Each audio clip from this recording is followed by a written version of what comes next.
Hello दोस्तों, मैं हूँ एसपी। आप सभी का स्वागत है हमारे चैनल में।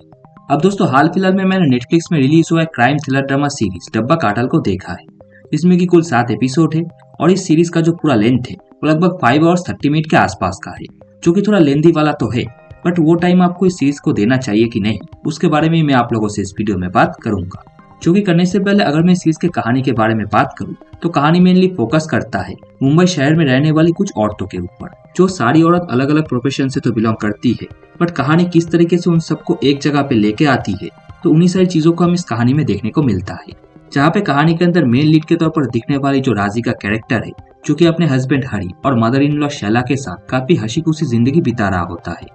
जहाँ पे राजी का हस्बैंड हरी जो कि एक फार्मास्यूटिकल कंपनी में जॉब करता है, और यहाँ पे राजी अपने घर से ही डब्बे के जरिए फूड डिलीवरी करने का बिजनेस करती है, जिसमें कि उसे मदद करने का माला नाम की एक लड़की भी करती है।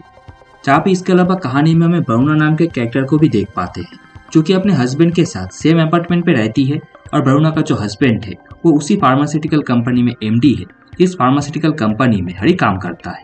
जहाँ पे वरुणा भी एक टाइम पे उसी फार्मास्यूटिकल कंपनी में जॉब करती थी, पर अभी वो अपना एक पर्सनल फैशन डिजाइनिंग का बिजनेस चलाती है। इसके अलावा कहानी में हमें शायदा नाम के कैरेक्टर को भी देख पाते हैं, जो कि एक ब्रोकर होती है। तो ये सारे कैरेक्टर अलग अलग प्रोफेशन से बिलोंग करते हुए अपने लाइफ को कंटिन्यू कर रहे होते हैं, पर कुछ इंसिडेंट के चलते किस तरीके से ये सारे कैरेक्टर एक दूसरे से जुड़ते हैं और एक simple sea food delivery business से ये किस तरीके से ड्रग सप्लाई जैसे काम में जुड़ जाते हैं, और फिर उनकी लाइफ जिस तरीके से मेस्ड अप होता है, वो सारी चीजें हमें इस कहानी के अंदर देखने को मिलता है। जो चीज देखने के लिए हमें लगभग 5 आवर्स के ऊपर का देना तो पड़ता है, पर वो चीज कहीं ना कहीं वर्थ इट है। जहाँ पे सीरीज को देखते मुझे ब्रेकिंग बैड के सीजन 1 का याद आता है, जहाँ पे जिस तरीके का कैरेक्टर हमें ब्रेकिंग बैड में वाल्टर व्हाइट का देखने को मिला था, वैसा ही कुछ कैरेक्टर हमें इस कहानी में शैला का कैरेक्टर देखने को मिला है। हाँ, वो तो कैरेक्टर्स में जेंडर का डिफरेंस है, उनके लाइफ के सिचुएशन का भी काफी अच्छा खासा डिफरेंस है, बट इन दोनों कैरेक्टर का प्रेजेंटेशन कहानी में काफी हद तक सेम लगता है। जहाँ पे जिस तरीके से ब्रेकिंग बैड के सीजन 1 के एंड में वाल्टर व्हाइट का जो कैरेक्टर है वो प्रॉपर ड्रग डीलर बन जाता है, तो वैसा ही कुछ कैरेक्टर हमें डब्बा कटल के अंदर शैला का भी देखने को मिलता है, जो कि शुरुआत से ही काफी रेज मूड में होती है। इसका की एक प्रॉपर एक्सप्लेनेशन भी हमें कहानी में देखने को मिलता है, जहाँ पे शैला के कैरेक्टर का एक प्रॉपर बैक स्टोरी हमें देखने को मिलता है कहानी के अंदर। जिस चीज को देखते हमें ये बात क्लियर हो जाता है कि शैला का कैरेक्टर ऐसा क्यों है, और अगर पूरे कहानी के अंदर शैला का कैरेक्टर एग्जिस्ट ही नहीं करती तो शायद इतना मिस्ड अप सिचुएशन कहानी में होता ही नहीं। जो चीज अगर नहीं होता तो कहानी इंटरेस्टिंग भी नहीं होता, ये भी मैं मानता हूँ। जहाँ पे जिस तरीके से इसके सीजन 1 को एक क्लिप हैंगर के जरिए खत्म किया गया है, जिससे कि ये बात तो क्लियर हो ही जाता है कि सीजन 2 काफी तगड़ा होगा। जहाँ पे कहानी के एंड से पहले अगर चाकू के कैरेक्टर का एंट्री ना होता तो ये सीरीज सीजन 1 में खत्म हो जाता।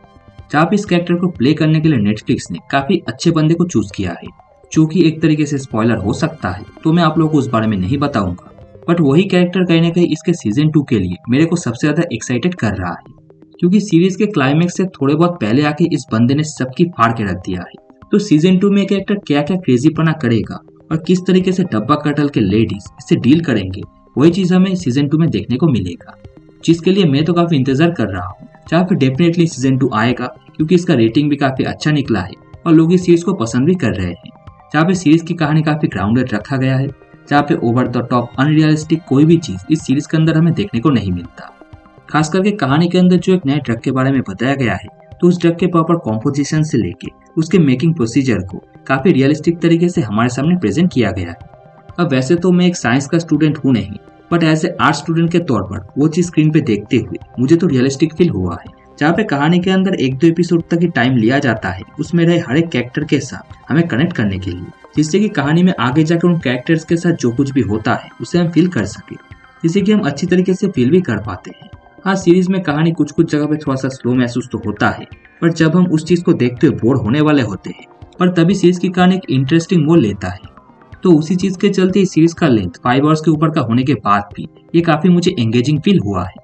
तो उसी के चलते मेरा तो डब्बा कटल सीरीज को लेके ओपिनियन काफी पॉजिटिव है, और उसी के चलते मैं भी आप लोगों को एक बार रिकमेंड करूंगा कि इस सीरीज को आप नेटफ्लिक्स में जाके जरूर एक बार चेकआउट करो, आपको पसंद जरूर आएगा। अगर आप एक क्राइम थ्रिलर ड्रामा सीरीज जिसके अंदर ड्रग कार्टेल और माफिया जैसी चीज जुड़े हुए हैं वो सब देखना आपको पसंद है, तो ये सीरीज आपको पसंद जरूर आएगा। तो दोस्तों, यही है ड्रग कार्टेल सीरीज को लेके मेरा ओपिनियन,